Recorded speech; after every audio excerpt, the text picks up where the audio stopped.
Hello, everybody. Welcome to another episode of Who the Hell Asked Byron and Slade here. We got some interesting stories, don't we, Slade? Absolutely. We had a lot of stuff revealed to us in regards to not just specific companies, but also just the nature of the video game market overall. So, without further ado, let's go ahead and start with one of our favorite franchises to talk about, Mario Kart. Yeah, we actually have some good news. So, Mario Kart Tour's latest update, which will be coming in late September, will have basically now a Fortnite style shop instead of the Gacha pipe. Long, long live the death of the Gacha pipe.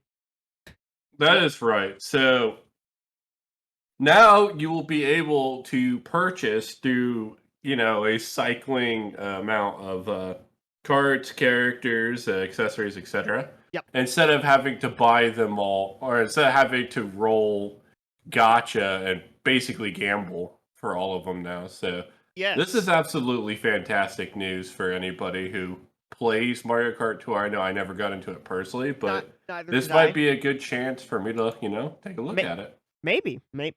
Same for me, maybe. But yeah, like, long live. Like, now you have recently played a lot of Fortnite. Am I right making the comparison that the Spotlight shop will be kind of like the Fortnite rotating shop? I believe that is correct. It's not like the best thing though, because obviously it's still not like a shop where you could just walk in and find literally what you want. Yeah. You have to wait periods of time until whatever you're looking for kind of makes its way back into the rotation. Yeah. But that being said, it's still miles ahead what we currently have now with the gotcha system where you're trying to get a specific thing, Yeah, but yeah, you you got to pay gamble Ruby. for it and you don't get it. You spend thousands of dollars, possibly never getting it. Yeah, So, God. Yeah, having to. Yeah, the pipes you can fire by using rubies are gone. I'm glad. Well and truly dead. And I'm happy about that. oh yeah, I think a lot of people are, and I think this is just an indicator what the gotcha market's probably going to head towards as a whole internationally. Yeah, yeah, This is a move that was made in response to a lot of European countries banning all forms of loot boxes and gotchas. yeah, because I remember reading, I don't remember which site, Mario Kart Tour was banned in Belgium. Yeah, just because of its predatory gotcha system and whatnot, and obviously that doesn't look good for Nintendo if some of their quote unquote family friendly products are being banned on the market and one of the three largest major markets being the far west, which is us, Europe, and the Asian countries. Yeah, but, So it like, being banned in Europe was obviously, not good. So they're having to roll back a lot of these predatory processes, and I imagine we will start to see other companies do the same. yeah, it feels like we're gonna, at least on mobile, it's leaning either towards, like, an Apple Arcade style, like, subscription service, or lean more towards, like, Fortnite style monetization. Yeah, because the reason why the Fortnite style monetization works without the kind of the predatory process of Loot rolling boxes. randomly with loot boxes. Yeah. The reason why I feel like that works is because it requires their players to like continue playing the game Yeah. for a long period of time in order to get the kind of product they're looking for based on availability. And because of that, it entices players to look at products that come out on a weekly basis. Maybe not quite what they were looking for, but maybe they see something else and like, oh, I really like that, and then they buy it. Yeah. Yeah, So absolutely. But yeah, this is nothing but a good thing, and maybe this will actually get me and or Slade to try out Mario Kart. Just maybe. yeah, absolutely. So let's go ahead and move on to our next tidbit of news. PlayStation Studios, aka Sony, has acquired Savage Game Studios. That's right. So, Savage Game Studios was established in 2020 as a mobile game studio And yes, this is basically Sony like really going to try to hit the ground running with mobile game, which is an interesting move. The last time they tried that with PlayStation Mobile, back around like the start of the PS4 generation, didn't really work out too well. So, so maybe this will be a better attempt. And the funny thing is that Sony had to reiterate, as we assured you before with our plans to bring select titles to PC, our efforts beyond console in no way diminish our commitments to the PlayStation community, nor our passion to keep making amazing single-player, narrative-driven experiences. It's been a tremendous year for games on PS5 and PS4, with huge releases including Horizon Forbidden West, Gran Turismo 7, that has not been a great release. That's had its own share of controversies. And MLB The Show 22, and then, of course, God of War Ragnarok on the rise. Yeah, so going into this overall, I think the failure of PlayStation Mobile was more because they didn't release any significant IP or titles Yeah, to the mobile market, and that was ultimately what killed that little project for them. So yeah. if they want to be successful in the mobile phone game market, then maybe they need to look at some of their IPs that maybe even some of their dormant IPs too, Yeah. and then just try their hand at making a mobile title. Yeah, because the way to do mobile games, and I know even people like suggest this for like Nintendo a lot, is like, oh, just release your retro games on mobile. Look how that worked out for Square Enix. Yeah, That it's not quite that obvious, and not only that, when you look at the Final Fantasy and other games that Square Enix has released on mobile, it hasn't been very successful. no, So like Gacha is the way to go. The Fortnite style monetization, the free to play, that's the way to go. Or get that like money bag from Google or Apple for their mobile game subscription service. yeah, That's how you get your absolutely. bag these days. In mobile. Yeah, because you gotta understand that the audience playing video games on their phones versus playing them on PC, console, or even a designed handheld platform, kind of like a Game Boy DS or a Switch, Yeah. uh, is very different than the audience that plays mobile games on their phone There as a there is casual or obviously pastime. some crossover, but it's not the crossover isn't as much as people think or Yeah, would assume. But yeah, so it'll be interesting to see how this goes. I feel like their message that they wanted to reiterate that their plans to bring titles to PC, but not just that, but also continue to s- you know s- support the PS5 and the PS4. As funny as it is to say that. yeah, Um, like I get why they had to say it because people would be like, "Ah, fuck." So the PS5 ain't doing well. Sony's looking to get out of the console space. and that's not true. I No. think the unfortunate thing is they made a very terrible decision to increase the prices of the PS5 and whatnot pretty much everywhere. They've received a lot of backlash. Their games are releasing on pretty much every platform that's like meaningful now, with everything coming to like PC and whatnot. Yep. At this point, I think their fans are just like, who is running the ship? Because it seems like they just lack a strong leadership, like at the helm, to make these kind of decisions and to like Oh, really think about like their good old Jim Ryan. yeah. Overall, it's just like everything that they're doing isn't making any sense to their consumers, especially considering like we talked about this previously before, but the world is kind of heading towards an economic downturn, Yep. whatnot. People have less and less money to spend on, things like games with inflation and whatnot. Yep. And they're going in the opposite direction than they need to. So Like from a overall, it's just business not a good look. perspective, like getting into the mobile space makes a shit ton of sense. Yeah, absolutely. That's probably one of the few things they've done this year that have made sense. But outside of that, it's just there's not a lot of good looks heading Sony's way. And they're also in the I'm going to call it an arms race with Microsoft for acquiring as many studios as possible, and they're losing that battle pretty significantly. Yeah, and speaking of acquisitions, we can talk about this.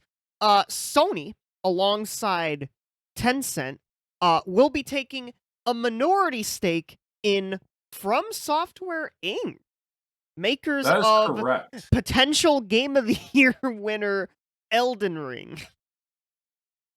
So Sony and Tencent collectively acquired about 30 to 34% of From Software's shares. Yes. So this make they're a minority shareholder, but I think this makes them, they have the plurality of shares with the company. Obviously, they don't get to make executive decisions or anything like that, Yeah, but they because get to be a very loud voice in the room in yes. regards to their development. Yep, and of course, publishing giant Katakawa retaining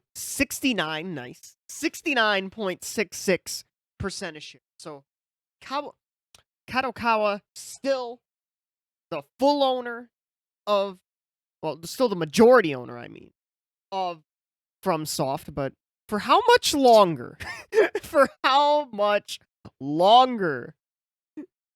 Well, there's laws against, hostile takeovers and whatnot, and I imagine that there's some degree of, steps they have to take before Sony or Tencent or even both of them could just be like, we're grabbing 50% of the company each.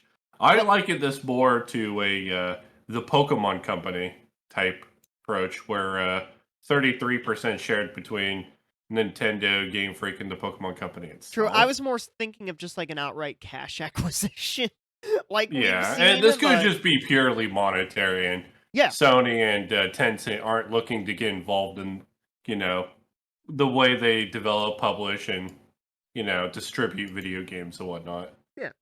Maybe this But is just money. obviously, they're invested in their success, and Yeah, because Elden like Ring. anybody who holds shares in something, you want to know what they're planning to do for the future. Elden Ring's obviously extremely successful. Yeah, like it's it's been so successful. A lot of other games have been delayed.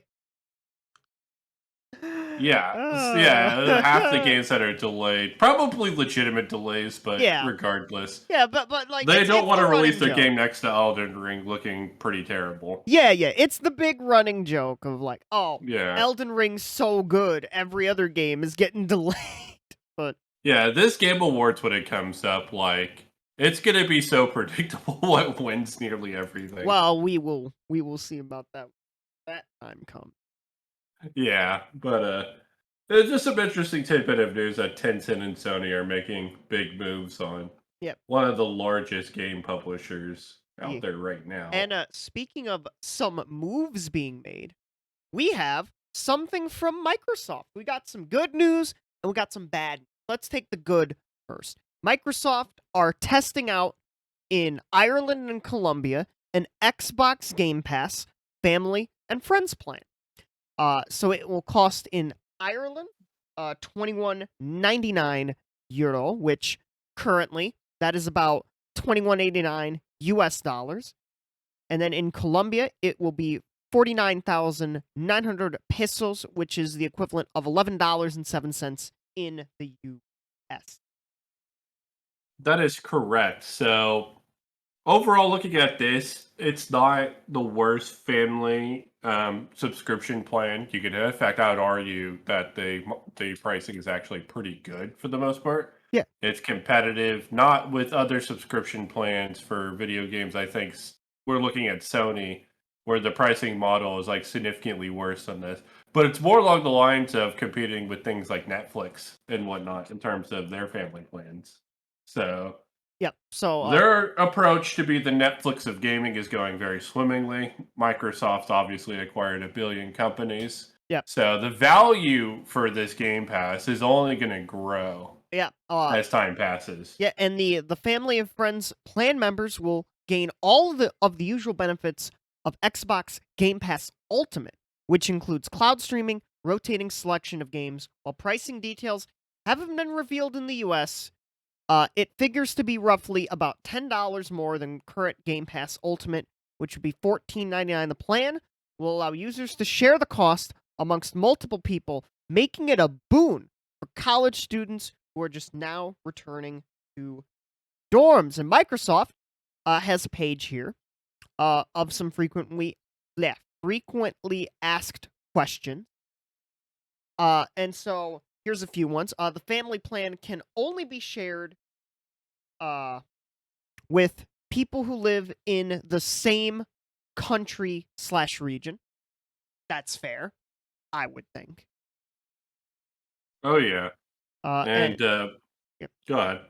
And also, there are two kinds of friends and family plan members. There is the primary member, who will be the only who is responsible for the payments and will be the only member to be able to add other users to the group. And then there is the, of course, secondary accounts which are just on there. I believe you can you can invite up to 4 people at a time with a max of 8 people who accept to join your account per year. With group members can only join up to 2 times per year. This includes leaving and rejoining the same group. So when you think about it, that 25 or 24.99 price point, Yep. you split that between 8 people, and that's roughly $3 to $4 per person, which is 24.99 insane. divided by 8 on my phone. That is about $3.12 per person if you have 8 family members. If you have 8 people in the plan, if you have 4, that's about $6.25 per person. US. Which is absolutely insane. And even if you're just sharing it with 4 people, that is still an absolutely great value to get. So overall, this is a pretty good look on Microsoft, I Yeah. would say. I will say it is funny that technically, out of the big 3, Nintendo were the first ones to have a family plan. This generation. That is true. Nintendo being the first is something absolutely shocking, and that is also still an insane value.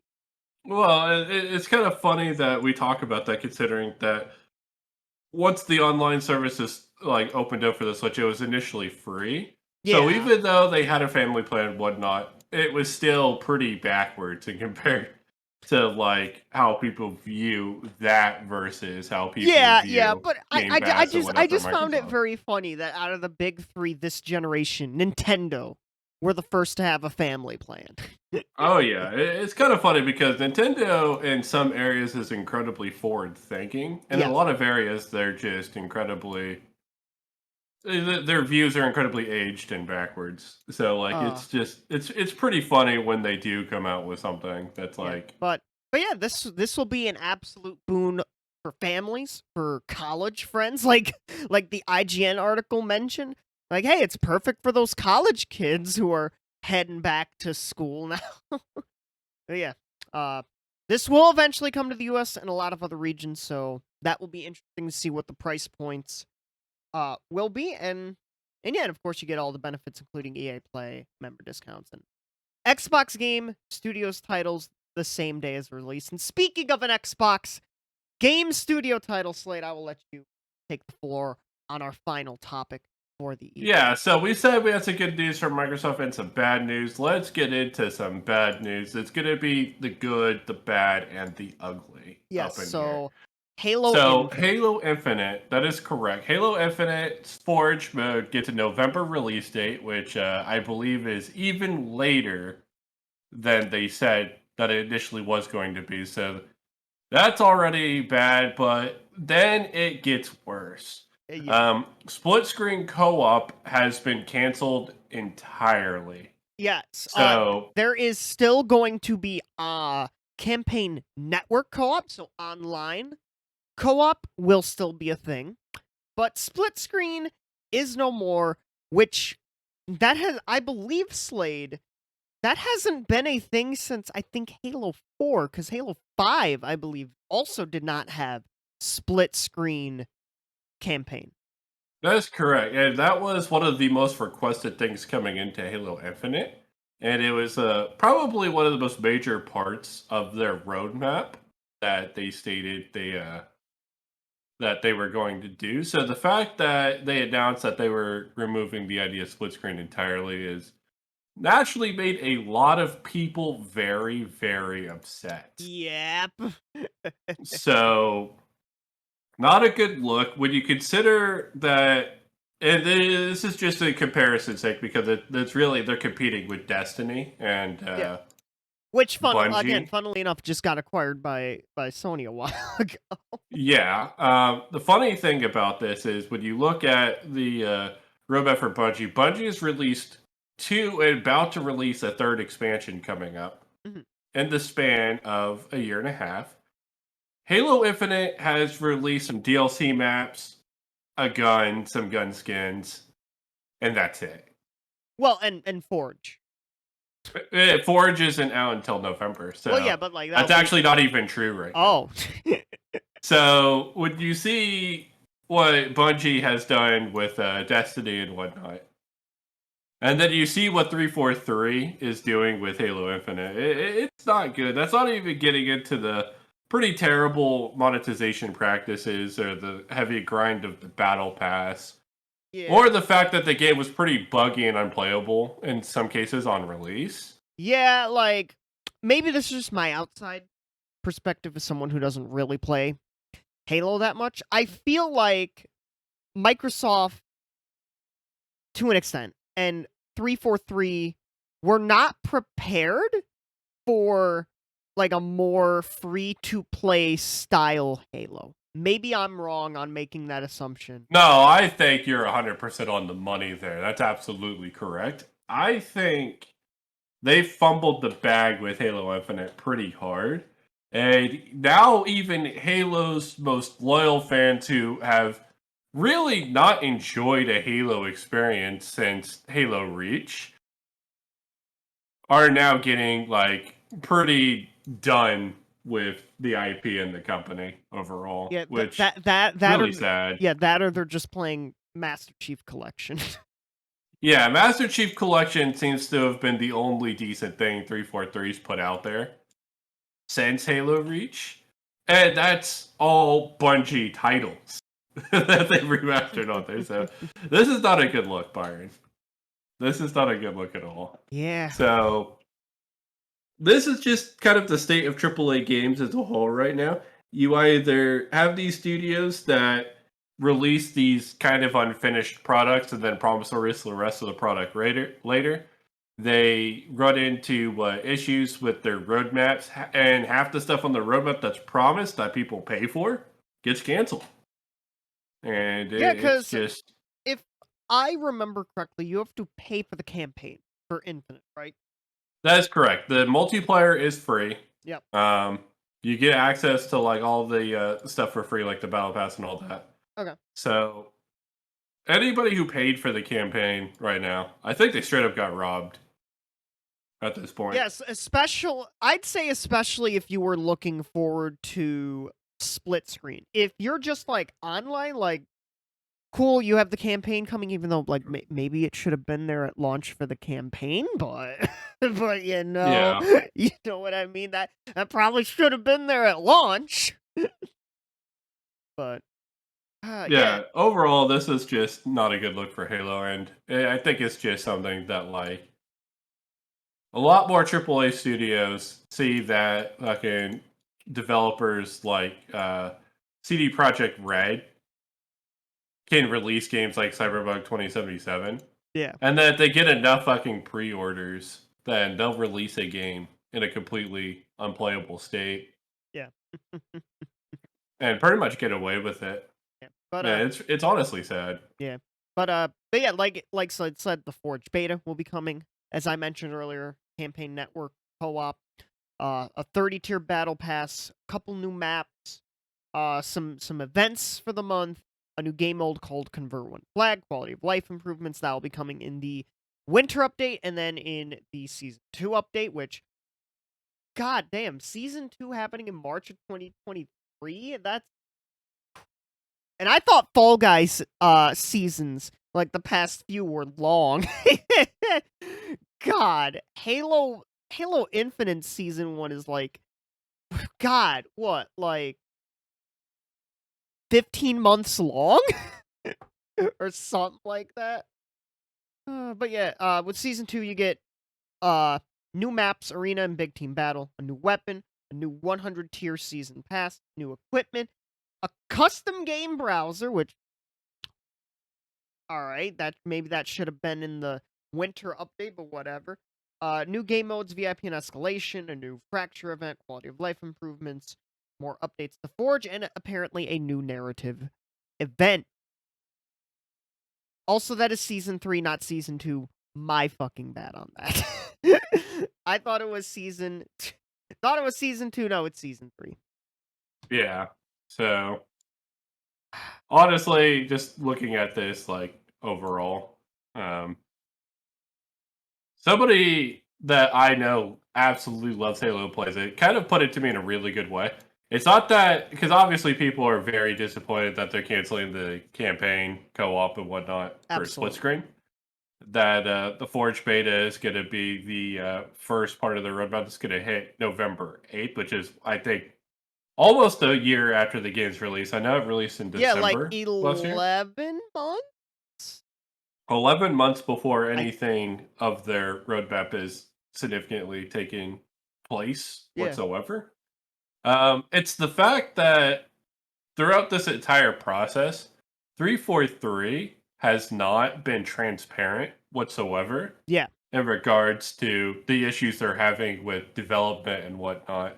And they kind of just regurgitated into a cycle of like, they just tell people what they want to hear, make a bunch of promises they can't keep, and then fail to keep them. And it's honestly sad. Yeah. Oh, Halo, how So, the mighty have fallen. oh yeah. So Oh, that's gonna be it for the news this week. Like I said, it's kind of interesting seeing that Mario Kart Tour, removed the Gacha overall, yeah. and Yeah, it'll probably get us hopefully to that finally is a try it. trend we see for more games. Yeah. Absolutely. But yeah, this has been Byron, And this has been Slade. and we will see you all next time. Bye-bye.